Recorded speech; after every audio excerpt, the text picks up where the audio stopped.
Really want the star. Okay, what I'm going to talk about today is a project that was led by Tila Sanders, which was funded by the ESRC and was the first major UK-wide study of strip clubs in the UK. So this was a really extensive study. We spoke to nearly 200 dancers in a range of different clubs. We did 197 questionnaires and we did 70 interviews with dancers, police, licensing officers, managers, other workers in the club. We talked to people about the last 4 clubs they'd worked in, so we weren't specifically talking about the clubs that we found them in. So we really think that this did get a real range, a representative range of what's going on across the UK. We also worked with peer researchers, so dancers actually did the research themselves and spoke to their peers.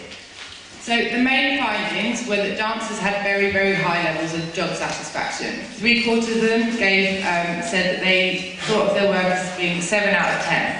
But they also reported very, very poor working conditions inside the clubs.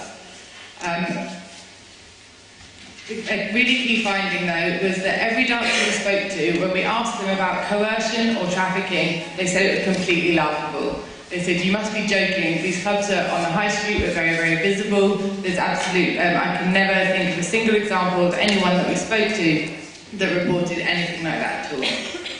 A really key finding that we found was that most dancers were dancing alongside other things. So a vast majority were either in other forms of work or they were students. So it really has to relate to increasing fees at higher education and the removal of loans for students. And the other types of work that people were doing were generally either very precarious forms of work, so forms of artwork, for example, photography, or they were very, very low-paid, feminised forms of work. So people were working as beauticians, as social workers, as nurses was the one that came up a lot.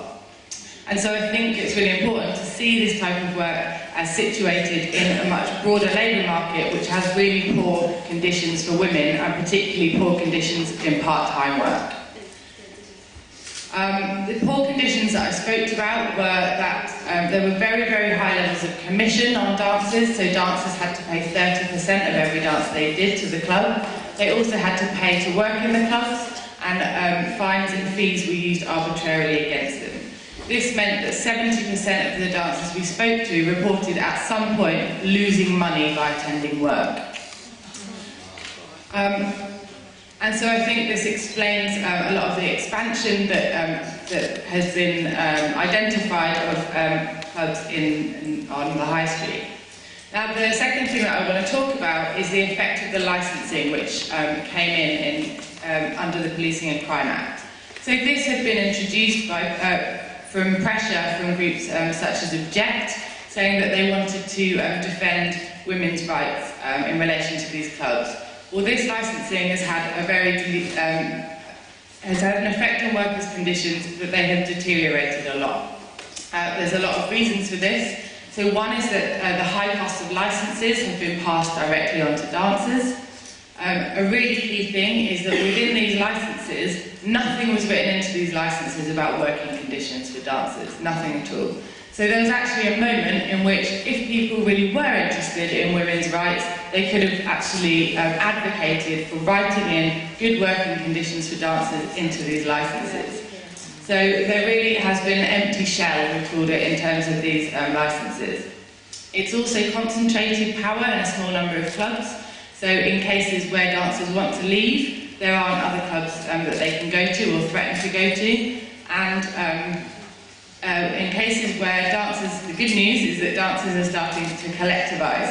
So the East London Strippers Collective, over there, they've started to get together and talk about how they can improve their working conditions, which is excellent. But the problem is that now that there are no, in certain places where you're not allowed any more licences, even if they wanted to form a dancers' cooperative workplace, they cannot do that because there are no licences available.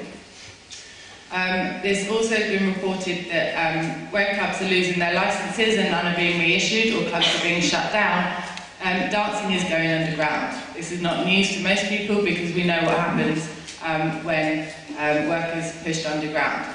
Where dancers are dancing now at private parties, there's less security, they can't report things and in the same way.